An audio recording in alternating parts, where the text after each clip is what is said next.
Okay. Yes, indeed, guys.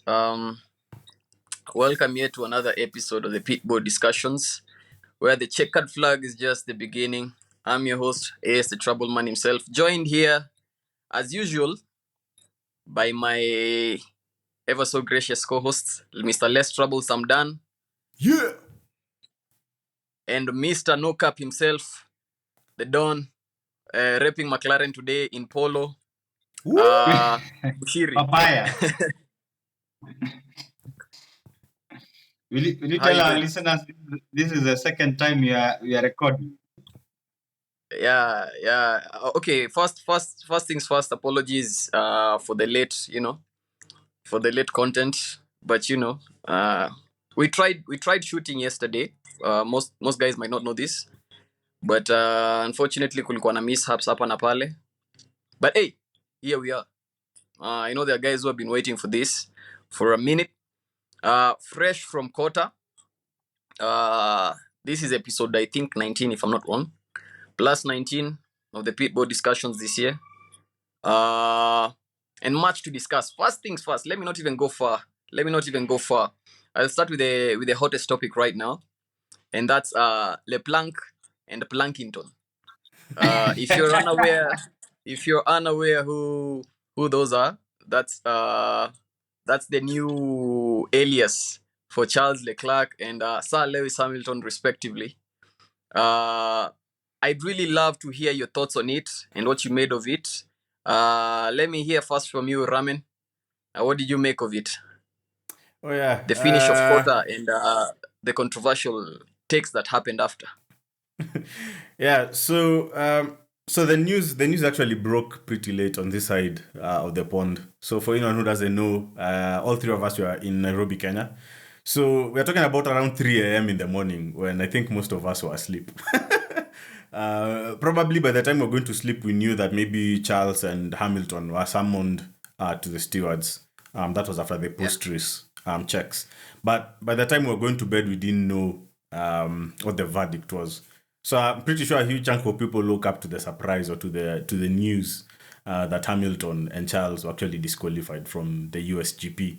And I'm pretty sure there are a few people who are not having the best of days. And also, I'm pretty sure there are people who are having really bad weeks.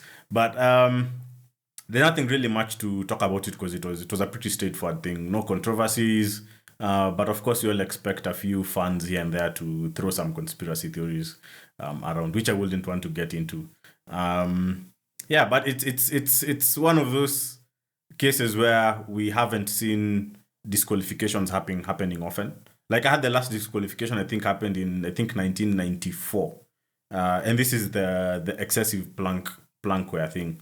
So a huge chunk of us, me personally, since I started watching Formula One, I haven't seen such a disqualification being handed out. So it was a surprise. A post-race disqualification. Yes, a post-race disqualification. A surprise, but yeah, it is what it is, man. So, for those unaware, Charles Leclerc and Lewis Hamilton were actually disqualified from the American GP due to breaches. Their cars particularly were illegal, for lack of better words. They had excessive plankware when they were summoned by the stewards, and or when they were being investigated by the tests were carried out, because we all know at the end of each race, the stewards randomly pick cars and they go and test them, check them out, make sure they were within the regulations or the required regulations, and make sure none of the regulations were exceeded. So apparently they picked in random. Nobody was having anything against anyone. They just picked cars in random, and they were like, you know what? Let's check the engine oil of this car. Let's check the plank on these cars. And these are customary checks. We know that when these cars are at Papfame, the stewards actually go, take some samples from them and do some tests. And from the 4 cars they picked, 2 of them, that's Leclerc and Hamilton, had actually exceeded some limits. So, Mr. Nokap, what did you make of it? because pale online kuna Yeah. watu walikuwa wanasema vitu mingi. So for me today, as I say, I'll be the devil's advocate, but trying to balance the whole thing. So first of all, when it comes to randomness, I don't think there was randomness in this. First of all, they picked 4 cars. They normally pick 2 cars, and the explanation that was given why they picked 4 cars, where 3 of the cars were in the podium, is because they said that depending on how they observe the race, they can choose to pick a certain car depending on how it performs. Maybe it's like in high jump, somebody is clearing very high heights because Hamilton I would say Hamilton had the fastest car in COTA. And I think because of that, they had to check, what's up with this car? Why is it that this fast? So I don't think for Hamilton, it was random. I don't know about the other 3. I don't know.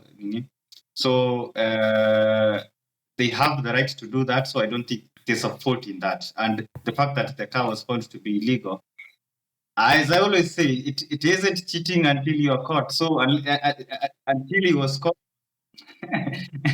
he was fine but now he has been caught. The car became illegal, and that was cheating. And the other thing, they were saying that it is a track issue, that the way of the plank was a result of the track. So it's the blame should go to the track people, or people who made the track, or the organizers, instead of the drivers. But then again, the rule says that the team is responsible for making sure the car is legal. Yes, you might argue the car was legal when the race started, but exam comes at the end. They're not checking the car at the beginning of the race, they're checking at the end of the race. And I think there was a sprint race. They should have known that what would come. Whether they knew or they didn't know, or they were just risking it, we don't know. But at the end of the day, as I said, it's not cheating until you're caught. You were not clever enough not to be caught, so they deserve the disqualification for Hamilton and Charles. Yeah, I Well- think it would be hard. It would be hard for Mercedes or any other team to maybe have forecasted that maybe at the end of the race, probably we maybe would be facing some issues with legality. Because remember, a sprint weekend, you only have 1 practice session to set up your car. Yeah, and after that practice session, you get into park farming for qualifying later in the day. So you actually can't start your car as far as certain aspects until maybe after the race when you are dismantling it. So the only thing that you can change under park farming is your front level, your front wing levels, or your flap angles, and that won't affect much as far as the basics, as talking about ride height, suspension, and other things are concerned. But I think the other thing that maybe would have made it really hard for Mercedes to maybe determine that maybe after an entire race, maybe they will have excessively eroded the plank, is because remember, in a sprint race you are covering a third of the distance. So if you put in a third of the fuel, you're not running the car with 100 kilograms of fuel. You can't know at the end of your sprint race that, hey, maybe we are going to excessively wear this thing out. But then again, it's a risk that they took. I think they and this is Hamilton's maybe setups, so probably. Maybe it is a risk that they took, and they knew that we have a new floor. Let's just lower it a little bit and see how it goes. Because you really can't tell me they're just going to blame the track. They knew that if we set up this car a little bit lower with this new floor, let's see what characteristics or what performance we might get from it. But unfortunately, at the end of the day, they had to pay the price, which is what Muchiri is saying. It's not cheating until you get caught. So the question is, from the sample, that is 50%. What about the other 16? The others were we not can caught, say- so they didn't cheat. we can say guys escaped by the skin of their teeth.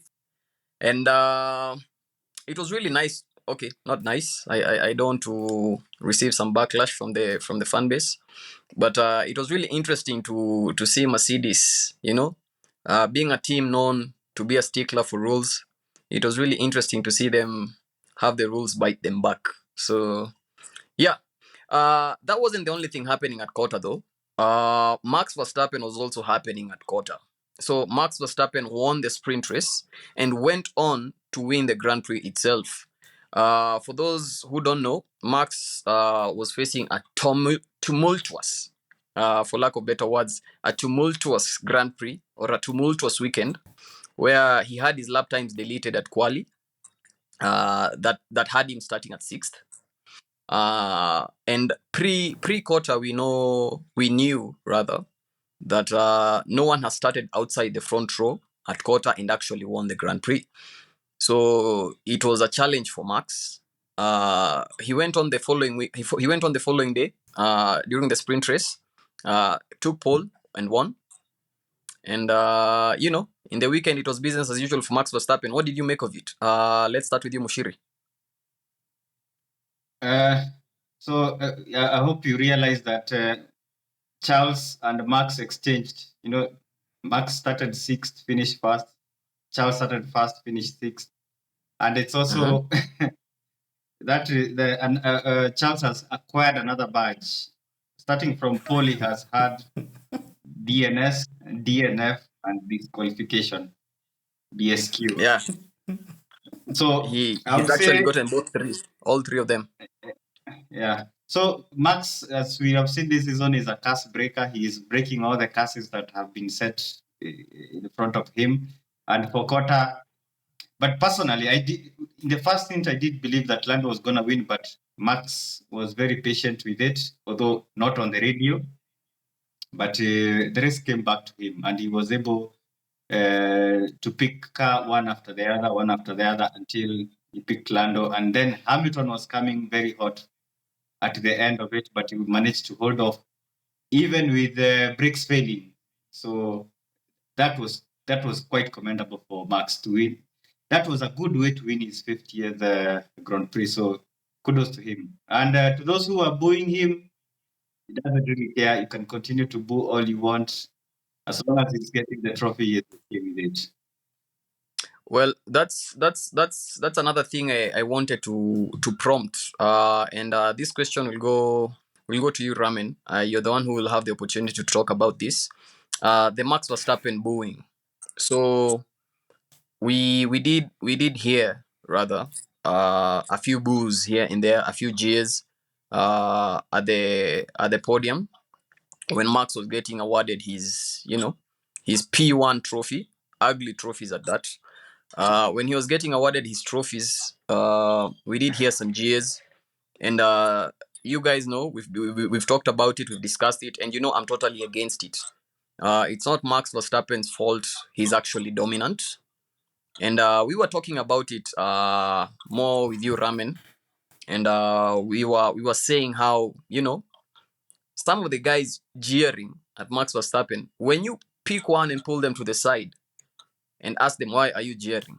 They really don't have anything to say, And we were talking about what if Hamilton had actually won, yeah?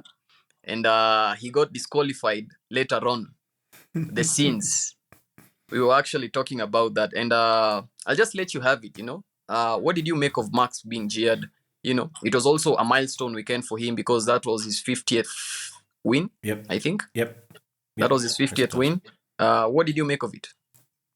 Yeah, so just like you, I also don't condone any booing or that negativity or energy towards a driver who's performed, or any human being who's performing exceptionally well. If maybe Max took someone out, maybe he took Logan out, then I'd accept the boos that maybe were sent to Max's way. But it was a little bit interesting because this is just not the first time that we've had Max being booed. I think at Silverstone he was booed. I think also last year's COTA race he was also booed. And we can all predict that Mexico, he'll probably face the same negativity. And I think Mexico will be worse because if you guys remember when Max was being given the trophy at COTA, we actually had some Checo chants. Yeah.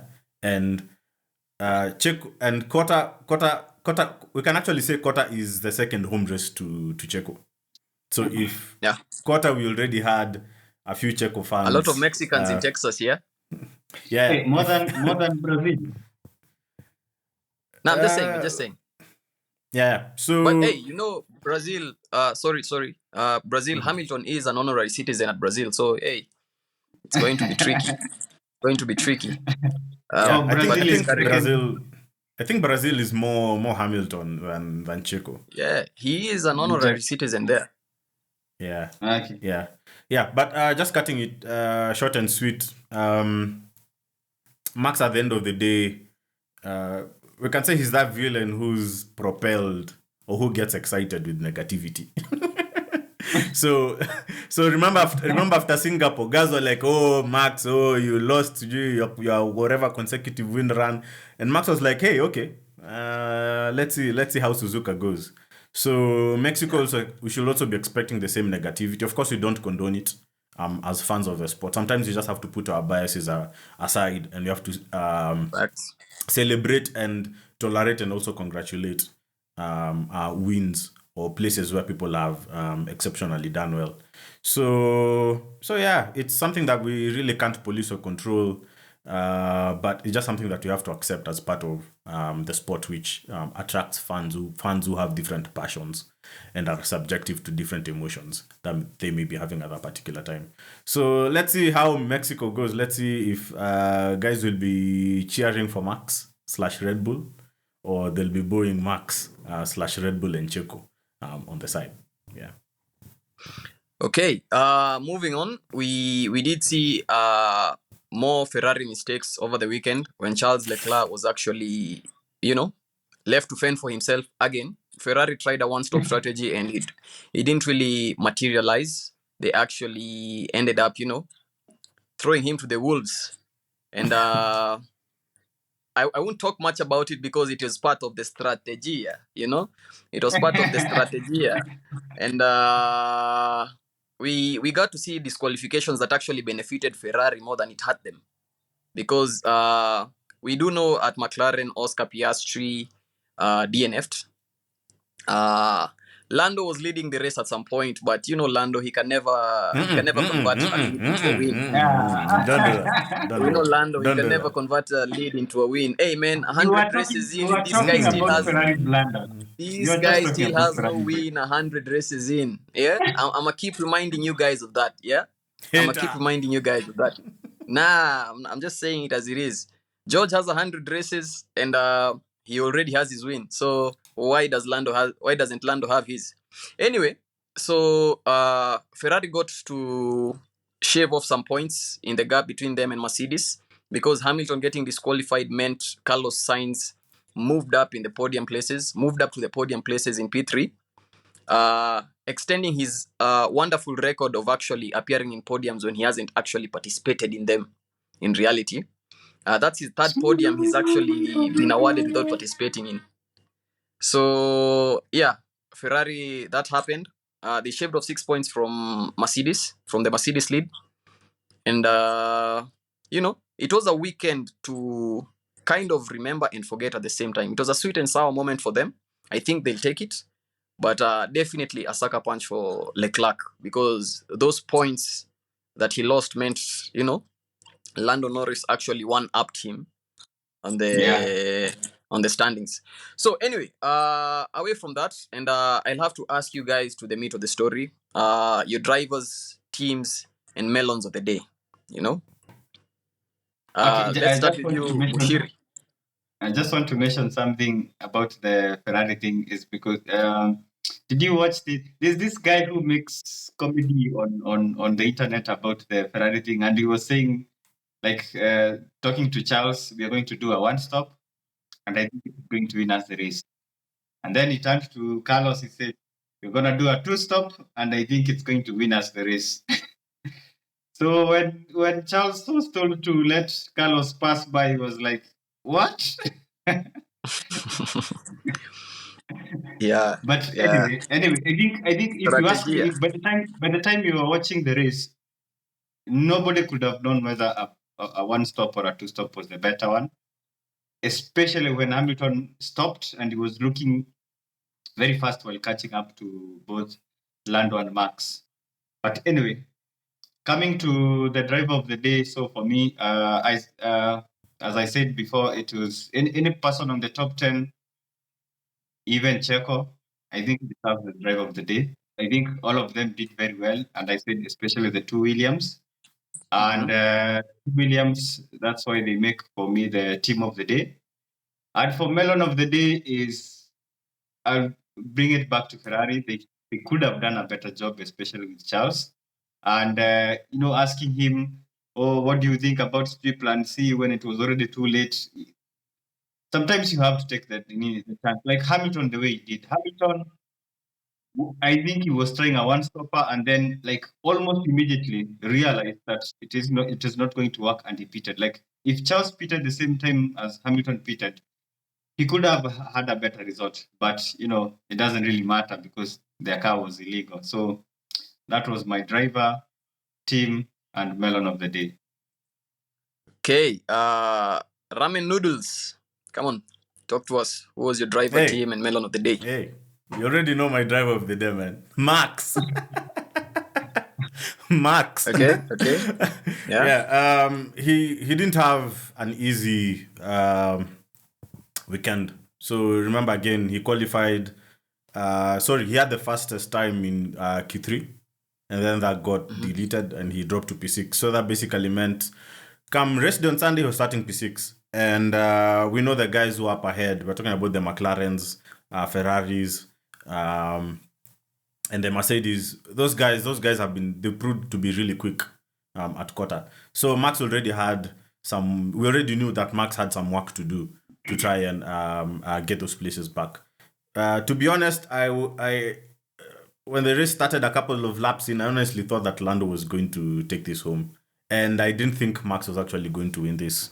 And even in the last few laps when Lewis was actually chasing Max down, despite Max having brake issues and being on the hards and Lewis was on the mediums, I honestly thought again that Hamilton was actually going to win this race. So seeing Max being feisty on the radio, telling GP, "Yo, Don't talk what's to up me with when my I'm brakes? braking, man. These brakes are shit. These brakes are shit. Don't talk to me when I'm braking." It wasn't an easy race for Max, and still seeing him drag that car to P1 or to get the checkered flag at the end of the race, that was drag that car. You're talking as if it's a bad car. You're talking as if it's an Aston Martin. No. When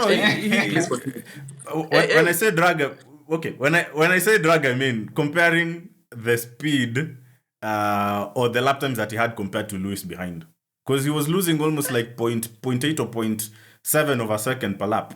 Yeah. So no comment. No comment. Yeah. So Max, my driver of the day. Team of the day, I'm going to give it to Williams. They had both cars in the points. Logan scored his first points ever. And Albon, I think it was out of merit, and Logan inherited a couple of places to get into the points. So those were good points for Williams that they carried at the end of the day. Then melon of the day, just like Muchiri, I'm going to give it to Ferrari. I honestly believe they bottled Charles's opportunity of getting into the podium, because I don't think Charles was going to get that win, because we all know of this consistency that Charles has, converting poles to wins. But Ferrari get my melon of the day. They bottled Charles's chance of getting a podium. Yeah. My driver of the day was actually Max Verstappen. Why Max? My team of the day. Well, starting from P6 and actually winning the race, that was really impressive from him. That was really impressive. He also took, I don't want to bring this in, but it was a factor for me. He actually dominated the sprint race. And, he had a few adversities before he actually won the Grand Prix.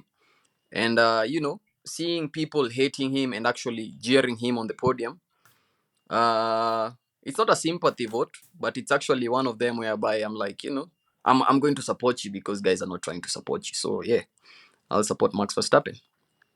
Uh, team of the day, I'm really torn on this one. No team performed exemptionally well. I can't say there's a team that performed exemptionally well, but I have to give it to Williams. I believe they had both cars in the points. Logan Sargent was also in the points at his home GP, so that was really nice to see. Uh, and melon of the day. This is where it gets interesting because I have two guys. I have the guys at Aston Martin, and I have the guys at Alpine. The guys at Aston Martin because of actually, you know, downgrading the car instead of upgrading the car. They've been bringing up updates, and the updates are actually making the car slower for some reason. I don't understand why that happened. And at Alpine, because for some reason they just can't keep Ocon's car out. Ocon has actually had the most DNFs this year. And I think it goes back to management and it goes back to the guys at the garage.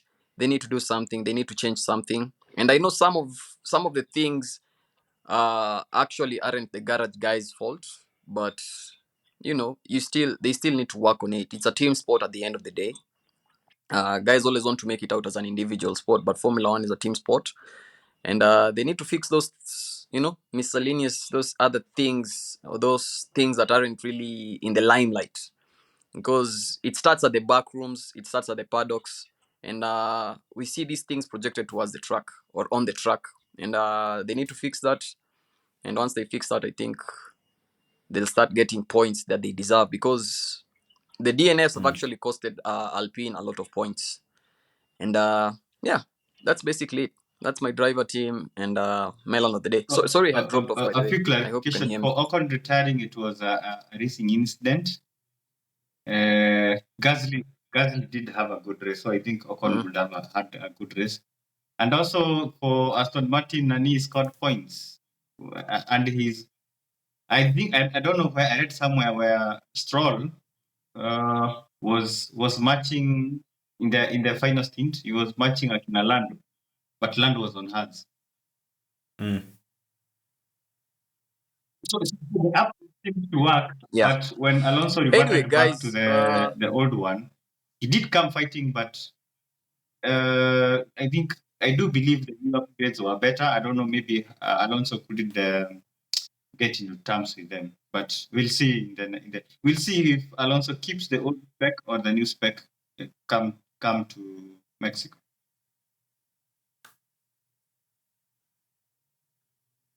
yeah. Anyway, we do have a lot to talk about, and we'll just have to reserve some of them for our space come Thursday. For guys who wants to get in touch with us, we always host spaces every Thursday evening on X, formerly Twitter. So please join us there. We'll discuss much on what happened over the weekend there. We are trying to keep it short and brief so that you guys can listen to the end. Uh, it was really interesting. We have a triple header upon us. We are actually in the second race now. This weekend will be the Mexican GP. So please join us then. Join us on X. Join us there. Like, share, subscribe. This episode will be uploaded on our YouTube channel. Please like, share, subscribe there too. And before I leave, something else was also happening. Or before we sign out, something else also happened this weekend. The Formula One Academy, and we had our first inaugural champion by the name of Marta Garcia. She's from Spain. She drives for Prema, and what a moment for her. Really interesting to see how that season unfolded, and we're trying to follow up on that. Do any of you know a thing or two about Formula Academy that you want to share with our listeners and viewers? I Yeah, watched the formation lap. It took like 3 minutes. come on, I Muchiri. couldn't watch after that. I'm speaking. I'm telling the truth. I watched. The haters, the haters. they just need a faster car. But I don't know much by the way. I'll shut up now. Yeah. So we have 15 Run it. drivers and 5 teams. I think, yeah. So the interesting bit coming 2024 is now Formula One Academy or the F1 Academy will be sharing the same calendar or the same venue with the usual F1. So next year they'll have 7 races, but on a weekend where we have Formula One and F1 Academy happening, they'll be doing the same thing. They'll be basically racing at the same track. Not at the same time, but F1 Academy will be playing a supportive or a supporting race, just like Formula 2 and Formula 3. And also, I think the Porsche Cup a few years back. So it's interesting as a motorsport fan in general, seeing the female counterparts also having that airtime and also that exposure to be exposed to fans. And I think at the end of the day, it will be good for F1 Academy because one, they are making themselves known that, hey, we have an all-female racing series here, and our intention is to be in this formula, or I can call it open wheel space, where we have Formula 2, Formula 3, and also Formula 1. And we all know the intention at the end of the day is the F1 Academy is supposed to give these female drivers an opportunity to get into Formula 3, then advance from Formula 3 to Formula 2, then later they can get into Formula 1. So as much as Muchiri is saying there's no excitement there, I think it's a series that we need to keep an eye on as fans who also want to support females through the driver journey. So I'm excited for Formula 1 Academy, and on to 2024.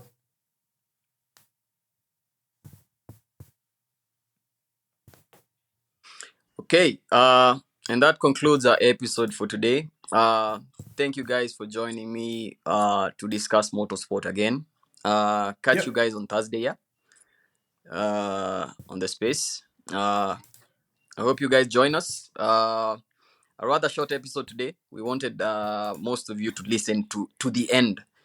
We are not trying to drop 2-hour episodes and most of you won't listen to it. We want to drop something that all of you will listen to. And if you want more conversations, check out our socials.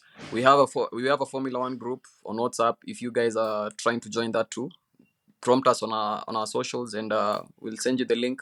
Join us, and until then, we keep it racing. Yeah. Yeah. Peace. Without